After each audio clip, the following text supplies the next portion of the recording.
அனைவருக்கும் வணக்கம். நான் தினேஷ் கந்தசாமி. அவர் சொன்னார், இவர் சொன்னார் என்று மதிமங்கி கேட்டிட வேண்டாம்.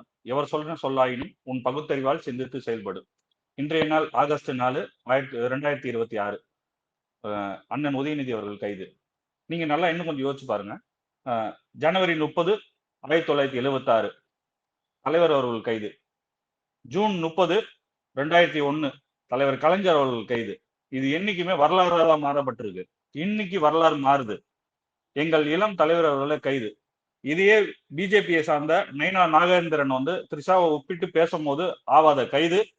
இதே முன்னாள் பிஜேபி தலைவர் அண்ணாமலை பேசும்போது ஆவாத கைது.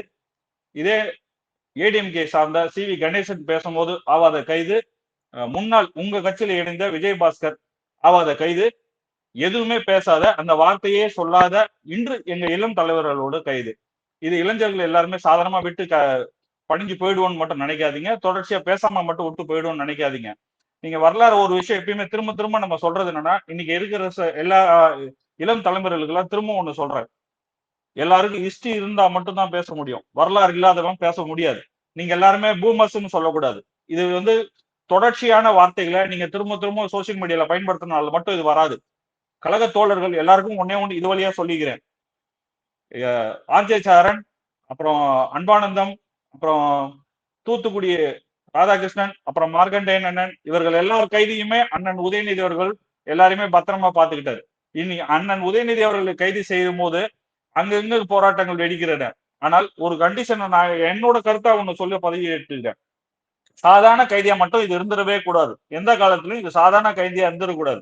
இது போன அதிகாரம் இல்லாத, அதிகாரம்னா என்னன்னு தெரியாம ஒரு காவல்துறை அதிகாரி தன்னோட திறமையை காமிச்சுக் கொள்வதற்காக, முதல்வரிடம் நட்பெயரை பெறுவதற்காக இது போன்ற கைதிகளை ஈடுபடுவதும், இல்ல அந்த அரசு தன்னை ஜால்ரா அரசாக மாற்றிக் கொள்வதாக ஒரு டம்மி முதல்வர் தன்னை நிலைநிறுத்திக் கொள்ள, நாளைக்கு சட்டமன்றத்துக்குள்ள இவர் என்ன கேள்வி கேட்பாருன்றத நம்மளால வெளிப்படுத்த முடியாத ஒரு வக்கற்ற அரசு, திராணியற்ற அரசு இதை செயல்படுத்த நடக்குது.